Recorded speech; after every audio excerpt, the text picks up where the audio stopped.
Well, hello, everyone. Hello. Welcome to Force of Light Live. It's another Monday. I hope none of you are having a case of the Mondays.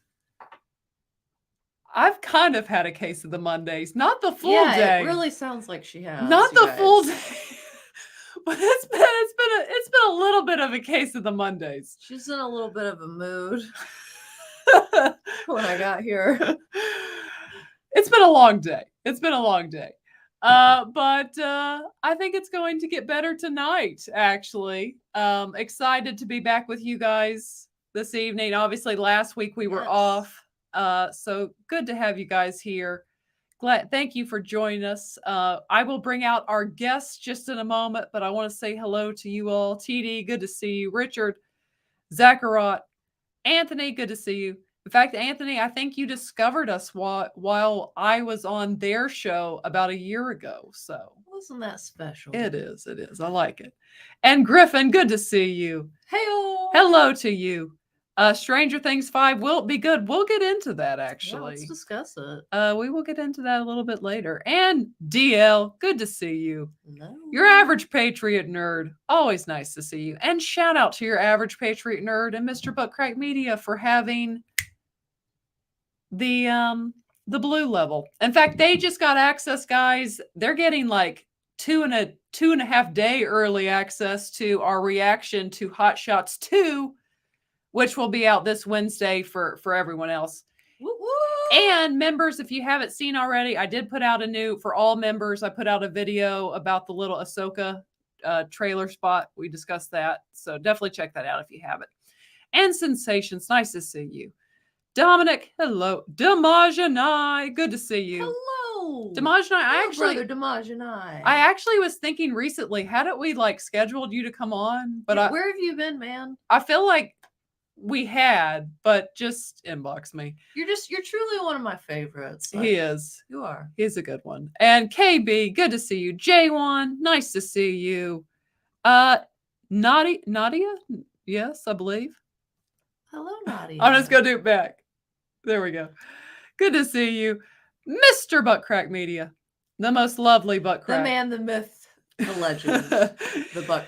He is here. Matthew Gordon, hello. Oh, guys, and something that's fun now is for those of you who either gift memberships or you all as members get a super chat a month. I guess StreamYard now shows them to us, so I don't have to sit here. Nice. It's about time. Yes, I don't have to sit here and check my iPad or my phone to read those anymore. I can put them on the screen. So that's exciting. Let's see. And hello to you.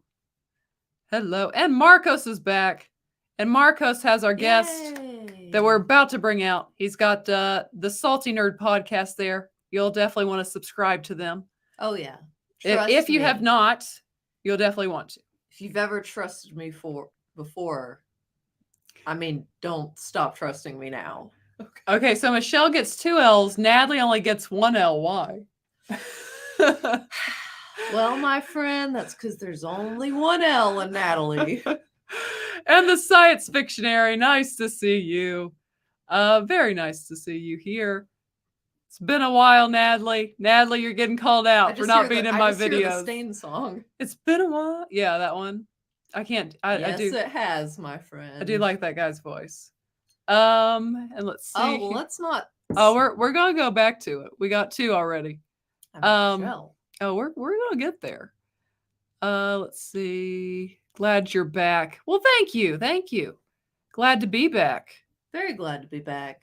I think I've got most of you here. More are coming in. I missed you, knuckleheads. She's missed the knuckleheads. And let me go ahead and grab these 2 super chats before I bring out our guest. And thank you, Piers Taylor, for the 2.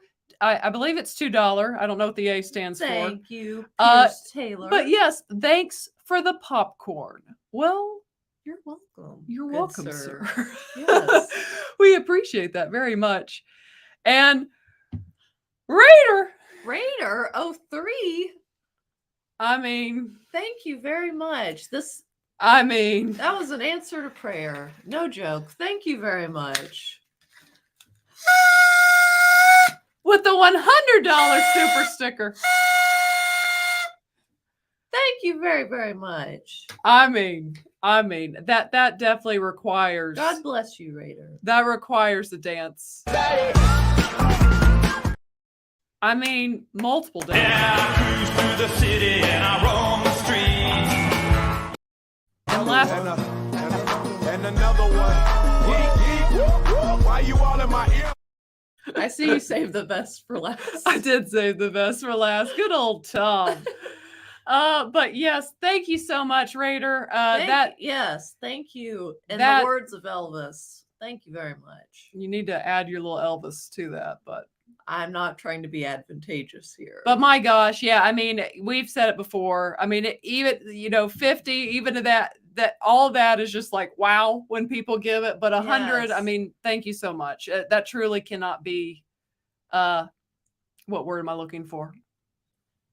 I see you've left me speechless. You've left me speechless. I feel like we probably make these things awkward sometimes because we just keep going on. But it's like we really do want you to know we really appreciate it so much. So thank you so much. Truly appreciate it again. You're awesome, man. Yes, for sure. Thank you. He's the real MVP tonight. He's the real MVP. And let me get this too. It's Mumbling May. Hey, girl. With the $6.99 super chat, sending love. Lots going on. Star Wars Hawaii needs. Yes, that's right. Yeah, yes, I heard about that. I finally just really saw the footage today of Hawaii, and it was just like, I don't even think I was mentally prepared. Like it's just like devastating. But thank you so much. Truly appreciate you, Mumbling May. Thank you. And yes, ginger lives do matter. Always. But without further delay, I want to bring out our special guest tonight. He is a member of the Salty Nerd podcast, and he is Mr. Kadish, I found out. How are you doing tonight? I'm doing good. I feel very honored that Natalie decided to show up on the same show that I'm on. So I'm beside. You said you were I'm speechless. I'm like, wow, Natalie actually is alive still and showed up on the live stream. This is great. I'm so happy to be here. I'm so happy to be part of the group tonight. She is part of the group. You could have been part of the group. I watched you guys on stream the other day. So I could catch. I did see you towards the end. Yeah, everyone. I was on the Salty Nerd Saturday show that comes on 1 p.m. Eastern Standard Time. I know, Michelle, like you're very social. You go on a lot of people's live streams and everyone just thinks Natalie's too cool for them. So like they just expect her to never be there. So I feel like Natalie is the Jude of this show. They're both redheads. So yeah, that makes sense. Both redheads. They both are kind of exclusive to their brand. Yeah. Is Natalie constantly drunk too? Is that like how it works? Because I know that's how Jude rolls. Jude's not here to defend herself tonight. We're a limited edition flavor, if you know what I mean. But seasonal only. But no, I do want to do more streams and stuff. It's hard. She's like pumpkin spice season. She only comes around every once in a while.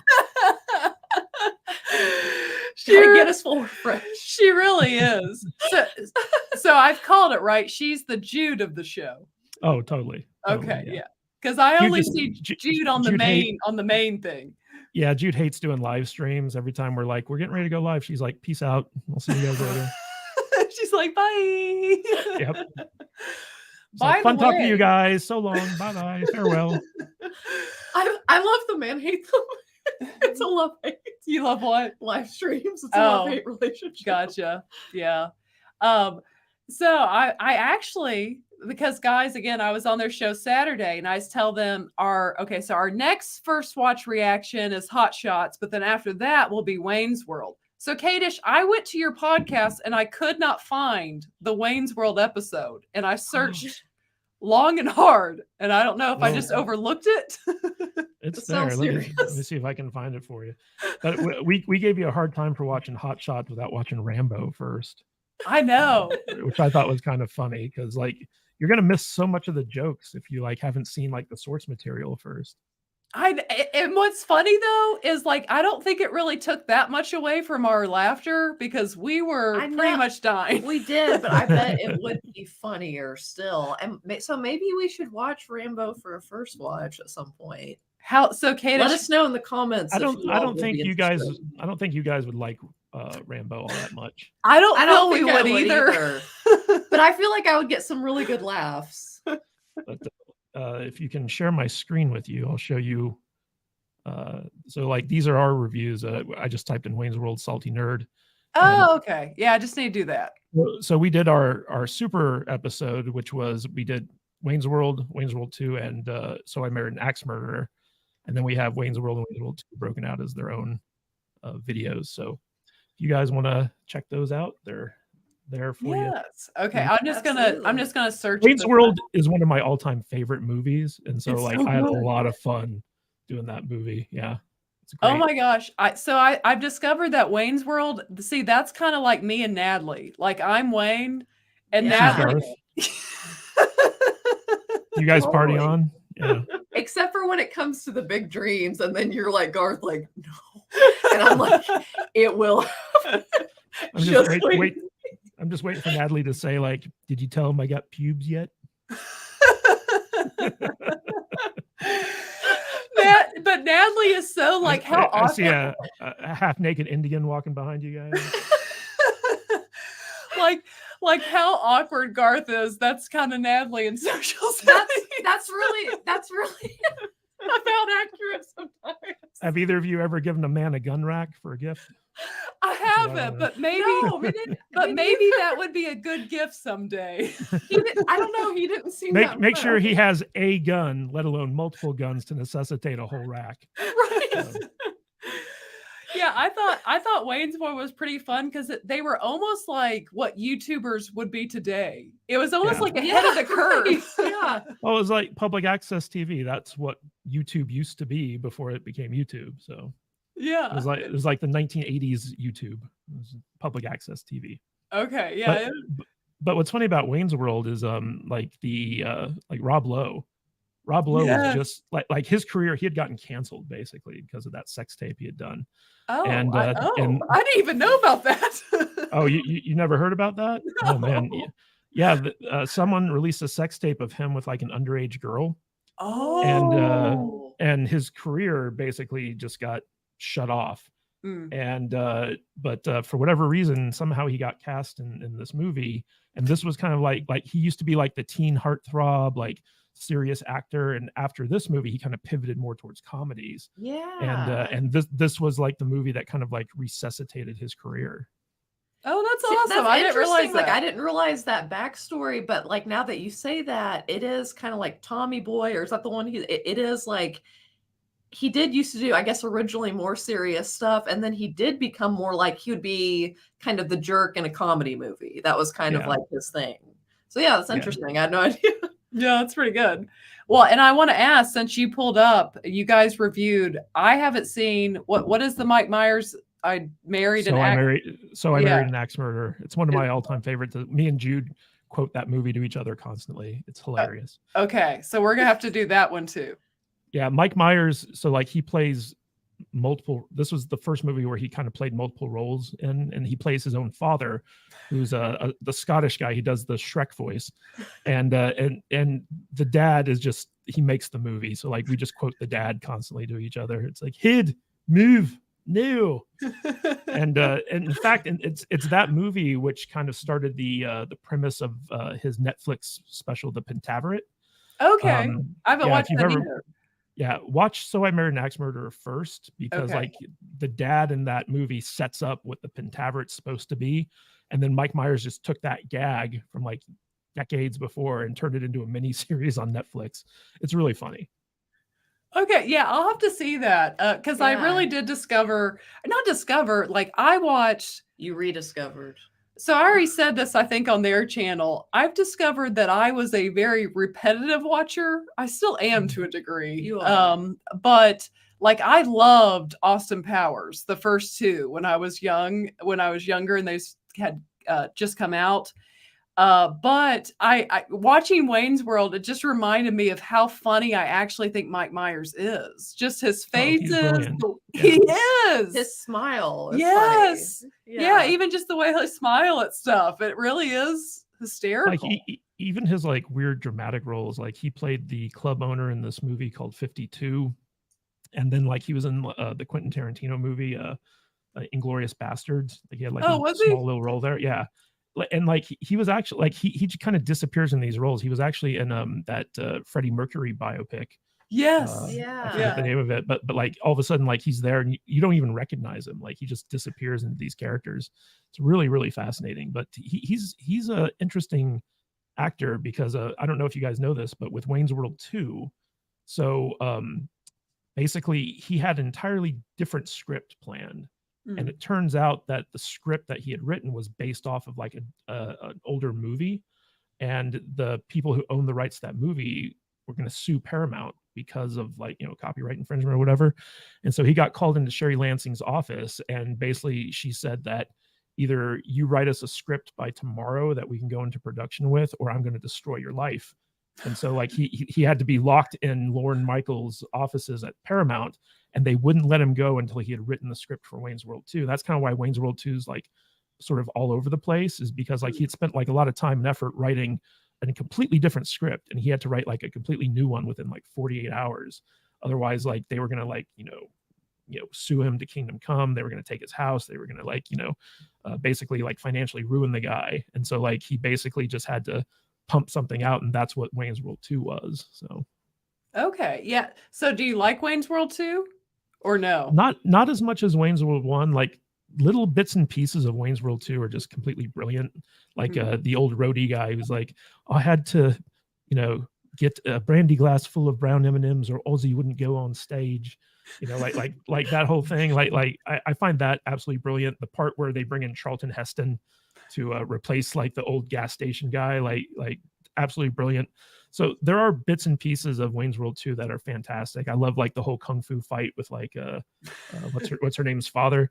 But as a whole, I feel like Wayne's World, you can watch that movie 1,000 times and laugh your butt off each time. Yeah. With Wayne's World 2, you kind of have to be in the right mood in order to get it. But I gotcha. overall, they're like very funny movies. And I think Wayne's World paved the way for like the Saturday Night Live movie. Because before that, they were kind of hit or miss. But like with Wayne's World, they kind of figured out the formula for it. So unfortunately, they haven't been replicating that formula lately. But they've not been replicating it on their actual show, let alone the movie. Well, another one we watched a lot, like I admit, like we loved A Night at the Roxbury. So that was kind of like an SNL movie, right? Or What is Oh, love? yeah. That was an excellent movie. We need to get them dancing. I don't know why I don't have them. I need to memorize the jokes too, like their pickup lines, like that, like, did it hurt when you fell for early? Yeah, when you fell from heaven. That's the ambulance coming to take me away because my heart. And then you just twist your pelvis into people randomly. That's how it goes. Yeah, that we did grow up watching that movie quite a bit. Again, repetitive watcher, but our repetitive watching is good because it leads to us having content. It was for such a time. Yeah, I think women in general tend to like be more repetitive watchers, because I know Jude, like she'll watch Harry Potter for like the billionth time. She'll watch True Blood for like the 30 millionth time. She'll watch Buffy for like the 18 billionth time. Like she just never gets tired of like certain things. And like me, like I can watch stuff again and again, but like at the same time, I'm like, I crave new things. So like I'm always like looking for like new stuff to consume. Whereas I think women in particular, like once they find something they like, they just kind of latch onto it and they're like, oh, this is comforting. I'm going to go back and watch this again and again. We do. Like I definitely have like multiple they're almost like comfort food shows. Like I'll watch them just over and over. Maybe it's just like it's something you're like, it's bringing up an emotion you want to feel. Yes, like maybe there's a feeling attached to it. Yeah. You're like, okay, I need a little of that energy in my life right now, or whatever it is. For me and Jude, we always go to the Great British Baking Show on Netflix because we just find it so easy to watch, and like we love all the people on it every season, where it's just like so like wholesome and easy, you know. So like every time like we're like we can't think of anything to watch, we're just like, you want to watch the Great British Baking Show? It's like, yeah. Have you guys ever seen Airplane? Yes, we did. We did a reaction to that. That was a lot of fun. It was, but That the is whole literally the funniest movie ever made. It's every good. every time you watch that movie, it's hilarious. It's unlike anything I've ever seen before. It's just like you can watch that movie 1 billion times and laugh every single time. It's great. I guarantee you, there's things like you yeah, would just like I keep want to picking up. rewatch it, and you'll find like new things will hit you new ways on different viewings. And that's Absolutely. when my drinking problem started. I love Yeah. that. I love that. How is that not funny? Right, it's ever? hilarious. Or I quit. I picked the wrong week. I picked the wrong week to quit to stop And it just- snorting it just- Sniffing glue, Like yeah. a joke that just continues. I love I it. picked the wrong Just- week. Just takes that trope and just drives it into the ground. It's great. That's pretty good. It's like when the pilot keeps asking the little boy all these inappropriate questions. Like you ever watch gladiator movies? And you're kind of, you're like, what's that about? But for some reason, it's funny, even though it shouldn't be. Yeah. It's like super creepy, but at the same time, hilarious. Exactly. Right. It was. No, Airplane was good. And what actually started like we've done a summer of comedy. What actually started it was our reaction to Monty Python and the Holy Grail. We had never Yeah. seen that. That was an experience. I blow my nose in your general direction. Yes, the classic. See, that Yeah. one, that's another one I feel like if I kept watching it, I would just pick up more and more lines.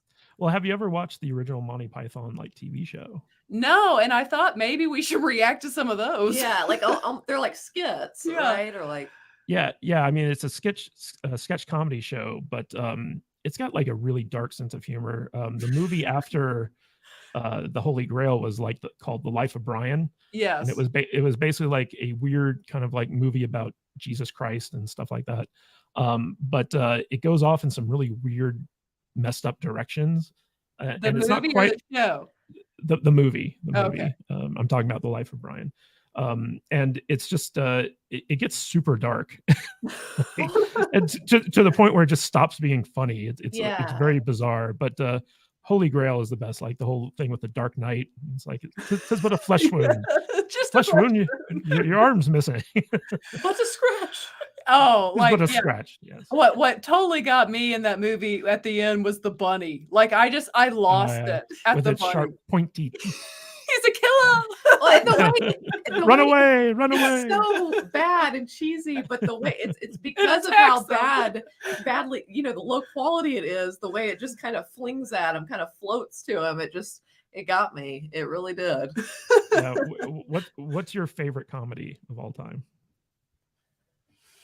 Because I'm new to some of these, so some of those aren't necessarily going to be in it because I just watched them. I don't know. It would be up there with I grew up with.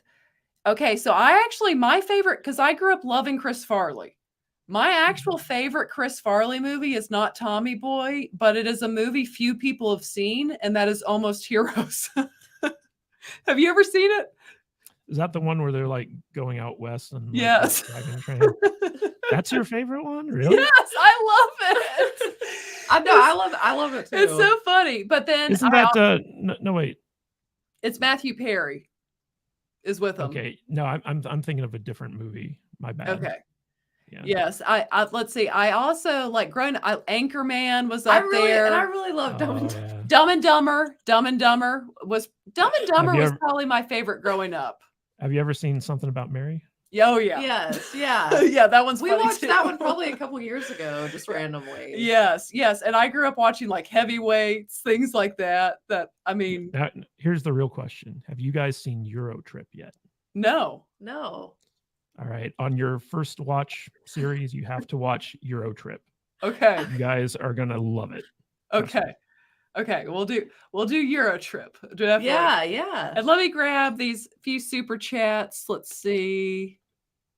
John Thomas, thank you very much for the $5 super chat. Michelle, search for Toby Maguire.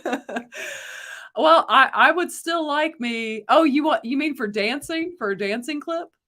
You let me know what you mean on that one, Oh. Thomas. He definitely has that in that one scene. Thank you, John. But You can't beat Les Grossman though, man. Les Grossman dancing. It's a thing of Lex- beauty. It's pretty good. I mean, it's pretty good. And thank you so much for the $4.99 super chat. When you said that deserves a dance, I thought you were going to do well. You know what? I mean, you asked for it, man. just for funsies. You asked for it. That's always a goodie. But anyways, I want to get Matt's thoughts. Hold on, Shell. I want to say one more bit Okay. of non-relevant news. Okay, go for it. I started watching with my daughter. What have you started watching? It's I'm like, what are they watching? it's this show on Netflix. I don't know if it's a Netflix original, but it's called Down for Love. Oh, And I've heard it's of it. Yeah. the contestants or the ones that follows they all have Down syndrome. Yes, and it's like a love match But thing. I don't know why I'm telling you that. I'm just throwing that out there. But also to say that the dating show thing has gotten very broad since it first began. Since its first, It's gone very diverse. yeah, Oh, that's all. at least you're saying. not watching MILF Island with your daughter. That would have been awkward. So, Definitely not. That would be bad. No, but so like, yeah, no, I'm gonna stop there. We'll move on. Gosh. But anyways, I was going to start. I'm sure you guys have covered Rachel Zegler and some of her comments for Snow White. we did a whole live stream about what we're calling Snow White and the 7 diversity hires. We haven't really focused in on her specifically, mostly just Disney's tone deafness to all their live action remakes so far. But yeah, I've been keeping track of like what she's been saying and stuff like that. Because it just feels like, and I will say this, that the clip we're about to show came from D23, whenever that was. So it was several, I think that was towards the beginning of the year, I believe. But these clips just keep coming out, and man, like they're not the best for her. Let me pull this up, and I want us to get our thoughts on this. She's just coming to a point where it's starting to reach max annoyance level, honestly. 1 second. Let's see. Here we go. Here's Rachel talking Snow White. Came out in 1937, and very evidently. Like, okay, can we just stop there? Like, when you've taken a job and you're doing an iconic movie, maybe don't have such a deep level of disdain for the original. Let's just start over and let's hear the disdain in that comment. I mean, you know, the original cartoon came out in 1937, and very evidently so. There's a big focus on her love story with a guy who literally stalks her. Ew. Yeah, weird. Right, Weird. gross. So we didn't do that this time. Because they're so much better now. We have a different approach to what I'm sure a lot of people will assume is a love story, just because like we cast a guy in the movie, Right. Andrew Burnap, great dude. Yeah. It's one of those things that I think everyone's gonna have their assumptions about what it's actually going to be, but it's really not about the love story at all, which is really, really wonderful. And whether or not she finds love along the way is anybody's guess until 2024. All of Andrew's scenes could get cut. Who knows? It's Hollywood, baby. I mean, you know, the original cartoon came out. I mean, it's just like, It's Hollywood, baby. so I'll just let you give your thoughts on that. Yeah, I feel like her and Brie Larson went to the same PR school. It's like Yes. how to turn an audience against you and how to sink your movie before it comes out. It having lived and worked in Hollywood, it really is kind of interesting how much of a bubble exists out there, where when you're in LA and you're working in the industry, you're so kind of like in an echo chamber Yeah. that you tend to forget Yeah. what normal people kind of like think and how like they live and stuff like that. And especially like when you're a young kind of actress like she is and stuff like that, young actors in particularly, they get so caught up in that stuff that they just become completely tone deaf to like normal Americans or like, normal Yeah. people, I guess I should say. And so like her kind of comments there, they're not really too surprising to me, because I feel like the people who live and work and probably worked on that movie, that was just how they talk to one another. Like, oh, like that cartoon. Yeah, it was the very first fully animated movie ever made, but yeah, it was made in the 30s, so it doesn't really count, right? Like take context completely out of the equation. The thing about Snow White that's made it like a timeless, endearing tale is that, it's about this young woman, and she meets like, 7 dwarves, which are kind of like surrogates for like children in a weird sense. But at the same time, like she talks about like the Prince Charming who's like stalking her. It's like, well, he wasn't really stalking her. He was searching for his true love. And when he finds her, he rescues her with true love's kiss. And the whole kind of metaphor there is the fact that like, hey, the world's a dangerous place. We need people who love us to protect us. And it's not like a, anti-women misogynist, like the man has to be the one to save the day thing. It's literally a metaphor for, having people who love and care for you, having your back, like looking out for you. Like you could be on death's doorstep, but if someone who loves you is there, they're going to rescue you, And it becomes a story about family, and it becomes a story about how, the evil queen who's jealous of like the youth and vitality of it. What she's really jealous of is the fact that she's old, she has no family, she has no one who loves her. And here's this woman who has this family that she creates and has people who love her. And Hollywood in modern times is diametrically opposed to those kinds of themes, right? Yeah. And so it doesn't surprise me that the lead actress that they cast is kind of just so surface about the political propaganda that the movie wants to push, as opposed to the everlasting timeless themes that the original propagated. So to me, this is mostly just like it just shows her youth and ignorance, as opposed to understanding of the actual source material. And I think what's going to happen when this movie comes out is everyone involved in it's going to get a very rude awakening in terms of like, how many people are actually going to like want to go see this movie. That's just my take.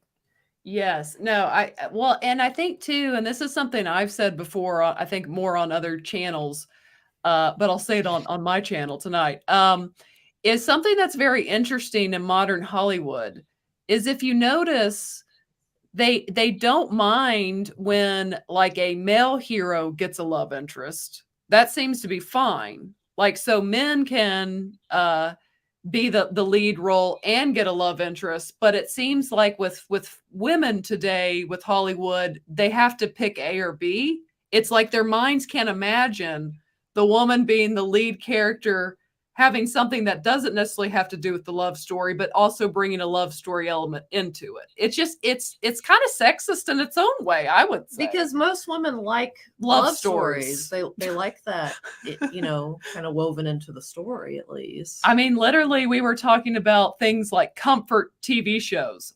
Like one thing that all my comfort TV shows have in common is they do have a love. It's not necessarily just a love story, but there is a romantic interest from start to finish in the show. And it's just, that's what's so ridiculous too, is it's almost like they're trying to, I don't think it's almost, they're trying to change really just the way girls are made. Like little girls want to see the prince. I know. Listen, I mean, I know that sounds bizarre. Okay, Disney, listen, I was honestly about to say that, like, Prince Charming, if you're out there, if you want to stalk me a little bit, I'm A-okay with that. But this is the internet. And then I thought better of it, but I guess I just said it saying what I was going to say. But no stalking. Yeah, you might get a frog before you get to that prince. Well, it also comes down to Disney, especially like Disney films, like they don't know who their audience is anymore, right? Yes. There was a study done not too long ago about, because I used to be a novelist, and there was a study done about what women like about romance novels. And when they surveyed these women, they found that women in general like the tropes of romance. Mm-hmm. So as long as certain tropes are present, the story itself can be really bad, but they'll still enjoy it. Right. Absolutely. Because they get that emotional kind of thrill from some of these romance tropes. I want to know the tropes now, if you can think of them on the top of your head. I bet he can. God, it's been so long since I read the book, but and I never wrote romance, so I really don't know. But the thing about having like an emotional connection, like having like a super attractive man kind of attracted to like a normal kind of like nerdy woman or something like that, average woman. Okay, yeah. Are you doing the 50 Shades plot right now? Yeah, because Who women are tend to arch- women tend to place themselves in the main character role. And so like when you have very hunky, sexy men kind of like doting over them, like they get that thrill of experiencing that. And there are lots of other things like the whole love triangle thing and stuff Yes. like that.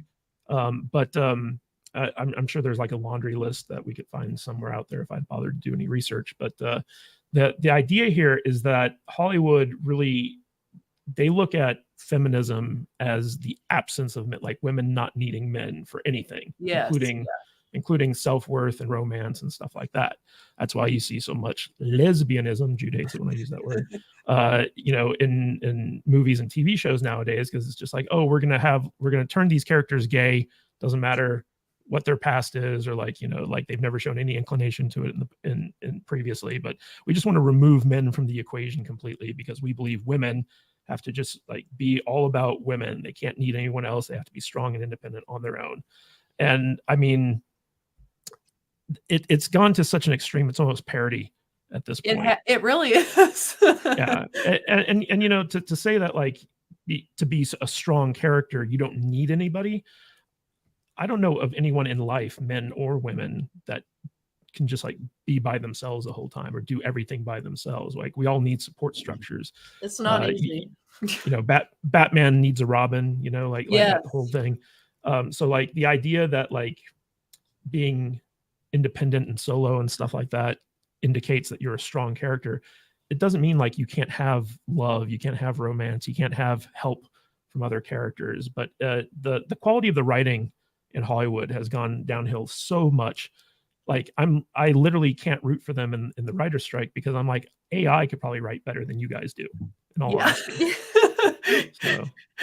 Yes. Well, and it's just so ridiculous too. Like because I've now watched multiple interviews with her, and she keeps bringing up it's not 1937, I believe is the year anymore. And it's just like, am I echoing, by the way? Okay, good. I thought I heard echo, but it's so ridiculous because it would be like if someone, I'd have to Google when Jane Austen wrote Pride and Prejudice. Well, But because it would be like if someone was going to play. they're timeless themes. It's Well- not like something majorly bad society is going on in that Yeah, film. but it would be like if someone was like, we're going to redo Jane Austen, but it's not the 1800s anymore. It's just like, but we love that. We don't want you to change it. Also, is the cartoon was in the 1930s. The actual story of Snow White goes back to like the 1700s or something. Well, that's really going to tick Rachel off. Yeah, I mean, like the whole point about these things is like it doesn't matter the time period in which they were produced. The fact that they have this type of longevity speaks to how good the source material is. Like whatever rung true with the audience that's kept it going for so long. Like everyone knows Snow White. Right? Like there's not a corner of this earth where you can go say Snow White and the Seven Dwarfs and someone's like, huh, what are you talking about? That just doesn't exist. So like the idea that because it's old, it's irrelevant and outdated, it's not necessarily true. Like this whole kind of fad of updating things for modern audiences is a losing strategy. It's been a losing strategy time and time again, because no matter what type of audience you're making a movie for or a story for, whether it be modern or older or in the future or whatever, if you just make a good story, audiences, no matter what time period they're in, are going to respond to it. Like look at Star Wars, the original Star Wars, right? Not new Star Wars, not prequels, the original trilogy. A New Hope is such a timeless movie because it deals with universal themes. It's a very simple morality tale between good and evil. It's got fantasy elements to it. It's got a hero's journey. It's a very solid, wonderful film that people of all ages at any point in time can go and sit down and watch and fall in love with. And so like when you take Snow White, which is ostensibly the same thing, right? It's a children's movie. It's a family tale. It's supposed to be something that you can sit down with your kids and watch and enjoy and have a good time with and get some type of like moral fulfillment from it because it's about true love and family and all this stuff. And they're taking it and they're making it cynical and they're making it diverse for no good reason. And they're getting rid of dwarves because Peter Dinklage said mean things about them. There's just there's all types of weird stuff going on with this movie. And I think that it just shows the tone deafness that has been prevalent at Disney for like the last decade or so. And Right. I really, really hope that Disney wakes up to the fact that audiences aren't responding to this stuff like they think they are anymore.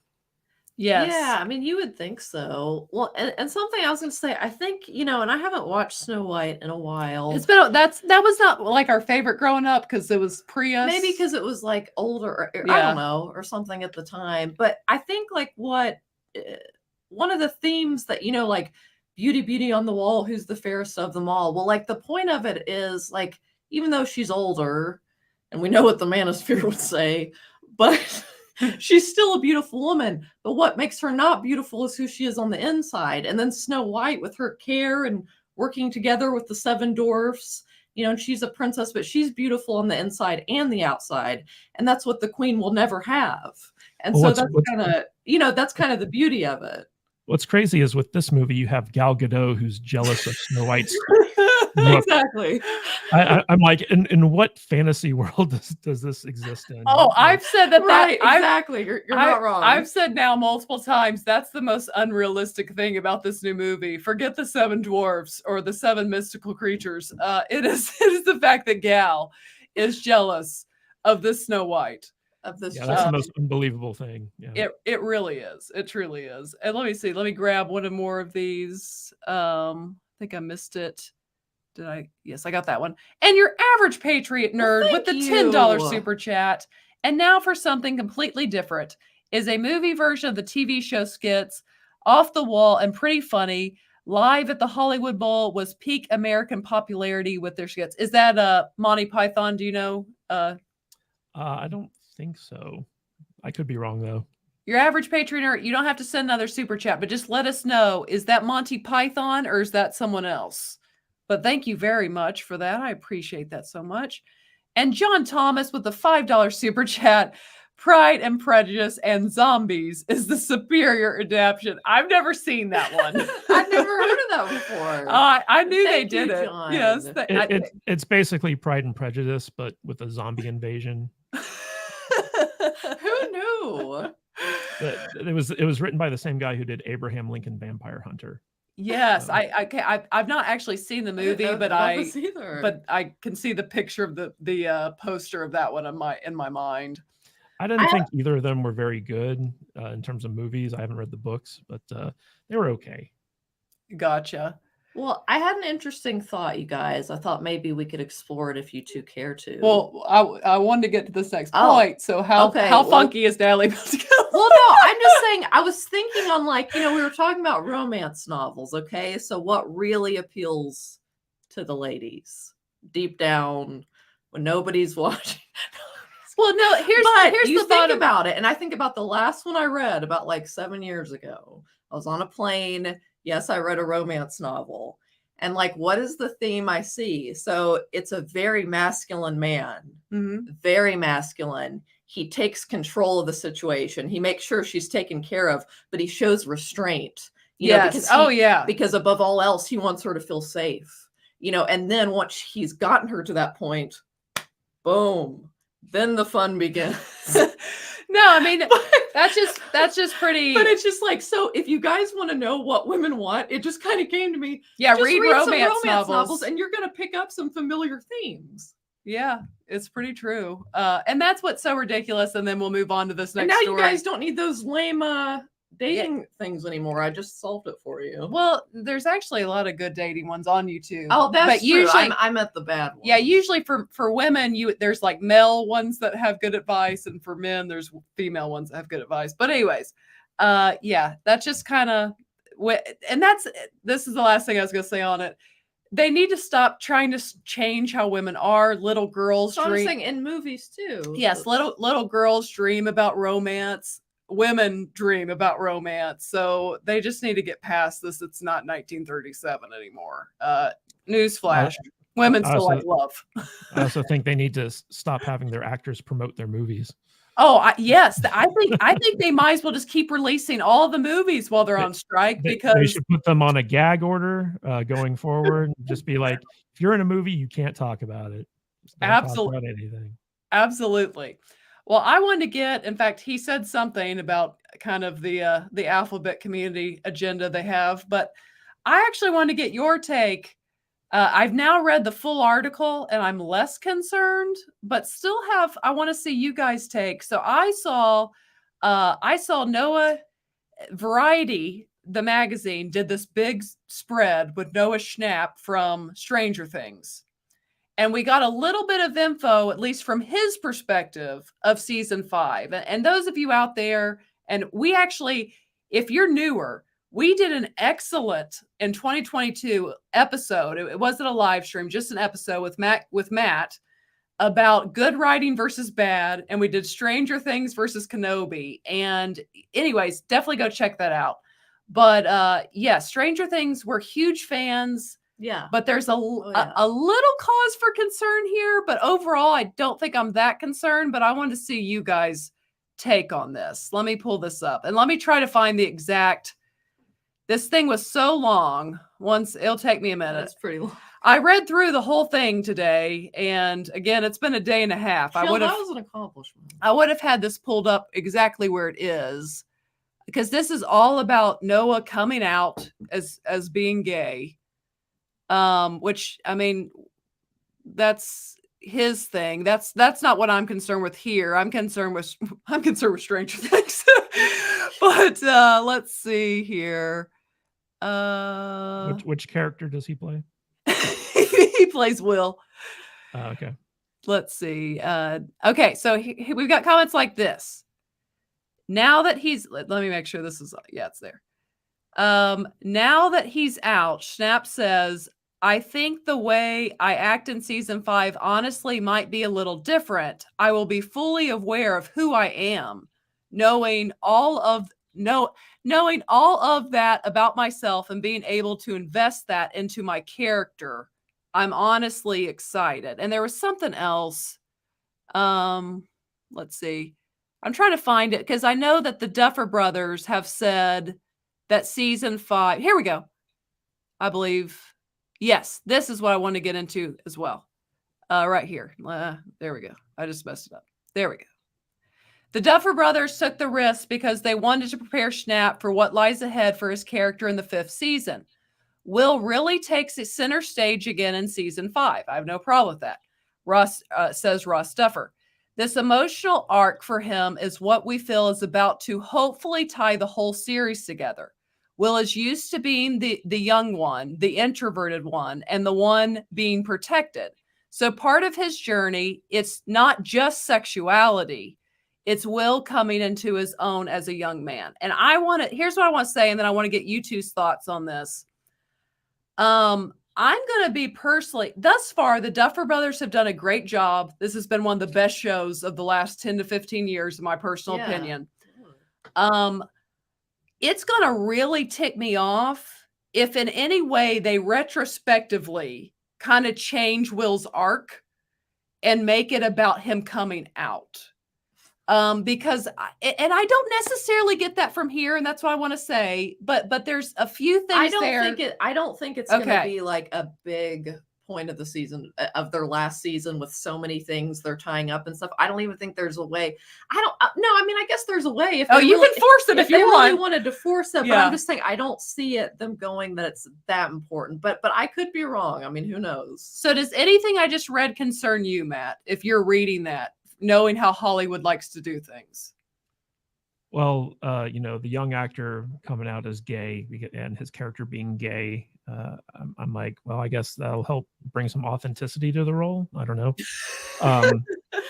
One thing that I think that you should take as a positive sign is from the Duffer quote there, because a sign of a poor writer or an experienced writer or something like that is they will take an element of a character and wrap that entire character's identity around that element. The easiest thing is sexuality, right? It's like, this character's gay, so we're going to have him just doing gay stuff the entire time because Like that's that his becomes their whole character. personality.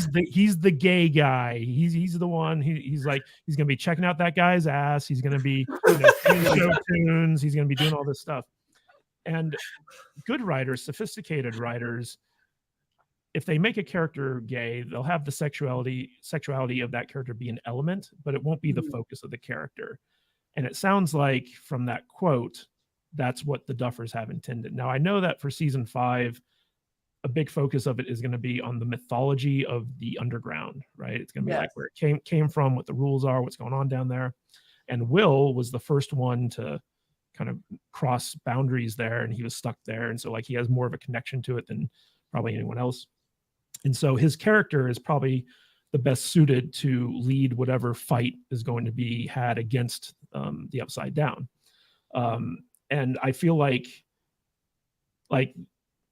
Stranger Things has had gay characters in it, right? Like they have, and that's the thing. I will take issue if Will comes out, because thus far, well, he already came out. Well, he says that, but I mean, in season 4, they kind of leave it to your own. Well, I mean, like he tells Finn, right? Like he basically tells Finn, and Finn and his friends are like, yeah, we already know. It's like we've known all this time.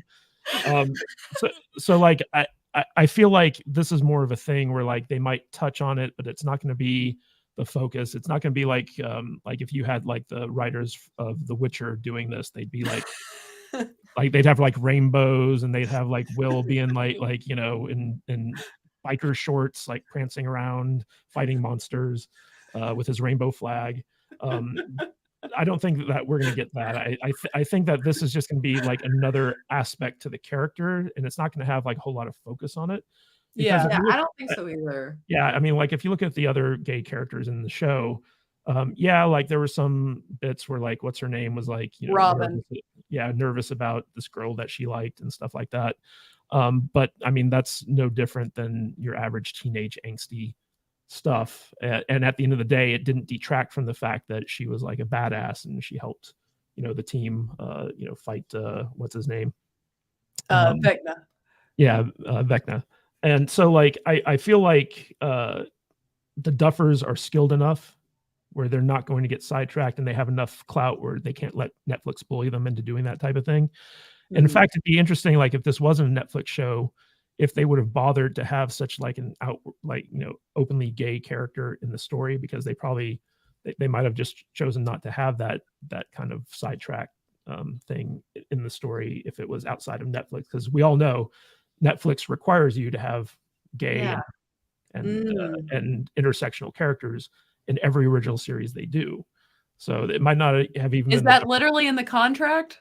Like in their contracts? I mean, just look at every single original show or movie they've ever done. Like it's there. They were first and foremost with their diversity department and stuff like that. So like I wouldn't be surprised if it was like a requirement of them financing something that they had to have like X number of boxes checked on the diversity wheel. It'd be interesting to talk to the Duffers and be like, hey, like if you had your druthers, would you have even bothered with any of like the I wonder that too. Yeah. That I've never even thought of it that way. That actually is interesting. And overall, when I actually read the full quote, well, again, I went through this today, and it was mostly just about Noah and his personal life. I was less nervous when I saw, because on Twitter I saw like it was kind of like Noah's comments about Will. Well, don't be nervous. What are you nervous about? No. That it's gonna be like rainbow flags everywhere. Hold on. There's been lots of shows that have been derailed. He brought up The Witcher. There's been lots of shows that have been derailed by them forcing stuff into the story. And what we were saying is actually WDW Pro and I were talking about this behind the scenes. Is what we didn't want is for them to Matt knows kind of make it all about that, a bad writer would somehow make this retrospectively go back and they would make it all tie together that it was all this coming out of Will or something stupid. How they could do that, I really don't. Well, at this point, no, I agree with Matt. Overall, I think the Duffers are too skilled. Agree with me too. I think overall they're too skilled, but I think Matt understands what the concern can be because Hollywood has done it over and over again. Yeah, no, I get that. And I mean, I'll say this. I just think kind of realistically, in Indiana in the 80s, There probably were 2 that were like openly within gay. a kind of smallish friend group, what are the chances that you've got Not a one. gay kid and a lesbian both in the same small friend group? I'm just saying, maybe we could say they were closeted back then, so maybe they were. But it does just feel kind of like sometimes it is put in there just to put in there. You Yeah. know? For modern audiences. In fact, I know a lot of gay people who are just like, I'm so sick of them forcing gayness into like TV and movies. Right. They're like, I don't need to be represented in every single thing, Yeah. No, yeah, I mean, it's one of those things where like Hollywood believes that in order to appeal to a certain demographic, you have to have that demographic in your content, and that's just not true. It's like you can watch a movie where the main character is gay, and I can be like, oh yeah, I identify with him, like whatever. You can identify with all kinds of people and it have nothing to do like related to sexuality. That's just exactly, or race or gender, like whatever. Like we can relate to Ellen Ripley in Aliens. Like it doesn't matter what your gender is. Like you see her and she's a great character, and so you relate to her. So like all you need is like good characters in order for people to relate to. And when you get to that event horizon of wokeness, of like people are just like, man, I just wish that you'd focus on writing a good story as opposed to just shoving representation down our throats and saying like it's good because it has representation. Yeah, exactly. Yes. No, that's a great point. And I want to grab these super chats, and then I've got one quick thing we'll kind of close out on that I want to get your thoughts on. And Raider. Yeah, I mean, where's Les Grossman? Oh, Lex is coming. Listen, when I saw it a couple minutes ago. I gotta get this fake. And it was like I'd been talking about the romance novel thing, and then it was like I saw that, and I almost like my eyes teared up, and then I had to like bring it back because. Is this how you get romance, Natalie? Like, $100 super chats. Thank like, you for the romance. The $100 super chats. Oh my goodness. I'm verklempt. Talk amongst yourselves. Talk amongst yourselves. Oh gosh. I'm so flattered. Oh my goodness. But Raider, thank you so much for the $100 super chat. Getting caught up on the weeks I missed. Well, thank you. As if you had to catch up, but thank you so much. Thank you for being here. Thank you for being alive. I mean, take note. This is Natalie's love language right here. It's mine too. But you definitely get Lex, my man. And another one. Why you all in my ear? Raider brings the Lex energy. Heavy Lex energy on Raider, yeah. It does. Thank you so much. And thank you so much, Sean. But the $1.99 super chat. Hey, beauties, I'm late, but here. As I always say, better late than never. And Natalie does say that quite regularly. When she actually shows up, right? Yes. And thank you, Sensation, with the $4.99 super chat. I just wanted to say that I really enjoyed Natalie's humor today. You really had me rolling. There you go, Natalie. You don't know how much that means. Thank you very much. Yeah, we appreciate that. But I got this. Yeah, baby. Yeah. Okay, last thing I want to ask Matt. You guys are just getting me all in my feels tonight. They are. They're getting in their feelings. All in my feels. Last thing I wanted to get Matt's thoughts on tonight. So our buddy WDW Pro. Dubs. Yeah. Yes. He's got a source. See, Natalie's never showed up on his show either. I've never seen Natalie and Dub's source in the same room together. So yeah. I'm gonna start showing up on somebody's stream. I'm just gonna surprise. We won't even tell them, and I'll just show up. Okay. It'll be so fun. Not that with the funny thing. Not like anybody cares if I'm there. Let's be honest. But anyways, he had a source, and he does get legit sources. As he says, you can go back and look at his track record on the rumors he's covered. He gets some solid sources. So he has a source, and now WDW Pro has never claimed Kathleen Kennedy was getting fired or any of that stuff. But he had a source that reached out to him. He covered this in a recent video, so this is nothing new if you've been watching his channel. But they claim that they're finally beginning to negotiate her departure. Do you have any thoughts? Is this a you'll believe it when you see it situation, or is this like it had to come at some time situation? So before I get into that, I just wanted to let you both know that Les Grossman, the character that Tom Cruise plays in that clip, he's based off of a real movie producer named Scott Rudin. Is he really? Yeah. So if you ever want to get a chuckle about Tom Cruise's performance, just YouTube Scott Rudin and see if you can find any interviews with that guy. Okay. Because Tom Cruise basically based the entire character off this real life super producer. When it comes to Kathleen Kennedy, so ironically enough, I actually had a kind of insider talk with me recently about this, and yeah, she's not going anywhere. When can that? She's like a monument at this point, like a statue. Well, I mean, she's so entrenched, not only in Lucasfilm but in Disney, that you know, I've been the lone voice on my hill with my flag planted for close to a decade now. Every time someone's saying like she's getting fired or she's leaving, I'd just be there. I'd be like, nope, she's not going anywhere. And I've been proven right time and time again. And I would have told you a while ago that after Indiana Jones 5 came out, she probably would have exited. Mm-hmm. But now I feel like because that had such a poor reception, she's looking for a way to kind of salvage her career, her legacy before she decides to exit. But if you think about it, she's got a very easy job, right? Like she's in her 70s. She doesn't have to do much.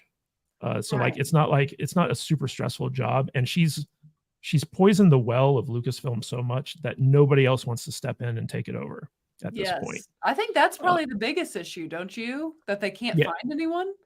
Yeah, and from what I've been told, Filoni is very much kind of in the same vein.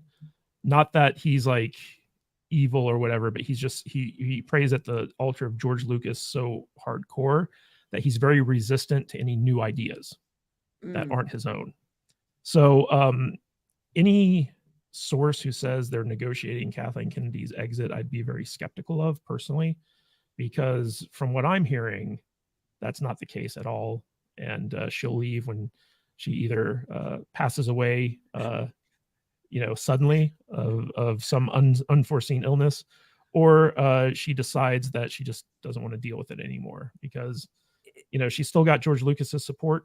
And as long as he's behind her, she's not going anywhere. So she's kind of the Nancy Pelosi of the entertainment Oh, I was world. gonna go beyond that. She's There like, we what's her go. name? Feinstein, that like is in a wheelchair.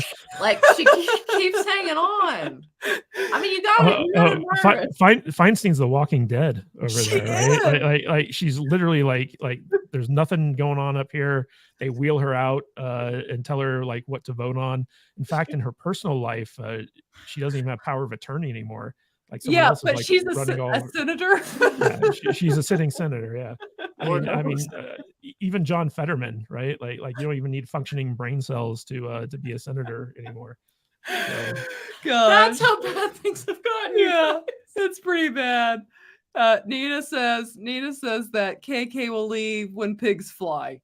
That's probably about right. And I will say that if Indiana Jones 5 had been like a huge success, you think she would have left? She probably would have stepped down. She probably would have Okay. retired at that point, because she would have gone out on the high and she would have chosen her own successor and all this other stuff. But now I feel like she's got something to prove, and so she's going to hang in there. And they've got like a billion different Star Wars stuff going on, and she really wants to keep pushing the female first agenda over there. So I don't think she's going anywhere for a while. That's unfortunate. Yeah. But anyways, Matt, thank you so much for taking your Yes. time and coming on our show. We always enjoy chatting with you. We really Always do. a stimulating conversation, and Well, that's what I'm all about. I couldn't pass up stimulating Natalie. Like it was just it was my sole reason for being here today. Thank you. I feel so special. Thank you so much. I feel in my heart that you enjoy coming on the show because we treat you with respect, unlike the way you get treated. Unlike my actual co-host, like my fiance. Yeah. No, I'm like it's Rodney always- Dangerfield over here. I never get no respect. I can't get no respect. It's I always love that. it's always fun to watch the interactions. One day you'll have Vader on your stream. You'll have a completely different experience. I think that would be interesting. Yeah, we need to get Matt on too. Yeah, that would be fun. But yes, why don't you go ahead and tell your audience? I know Marcos has had and we will have later in the description the Salty Nerd podcast where to subscribe to them. But why don't you go ahead and plug anything you guys have coming up or just did, but whatever you want to plug. Yeah, so we try to make it as easy as possible for people. So if they go to saltynerdvideo.com, it goes right to our YouTube channel. You can see what we do there. We publish every Thursday and Friday, and we got stuff going on throughout the week. If you go to saltynerdlive.com, you'll see our upcoming live streams there. We do live streams every Tuesday and Saturday. Tomorrow, we're doing a live stream starting at 2 p.m. Pacific time, where we have a world champion sword fighter who does a lot of stage combat, like for movies and stuff like that. He's going to be live with us in studio, and Alex is going to be grilling him about teaching people how to sword fight, like Game of Thrones style and all that good stuff. And then on Saturday, we're going to be having Epic Mike as our guest, who is a big time video game Twitch live streamer. And we're going to be talking about all the nonsense that happened the week prior. So it should be a good time. And one day we'll get Natalie on there and stimulate her to the point where she can't even talk anymore. It'll be great. But yeah, if you guys haven't listened to our podcast before, we are a comedy show that covers movies and TV, and we just have a good time making fun of them. So check out our channel. You might like us. Yes, that they're great. But be careful not to be overstimulated. Yes, definitely check them out. And I want to grab this first. DL, thank you so much for the $1.99 super chat. It's going to take order 66 to get rid of KK. I think you're probably right.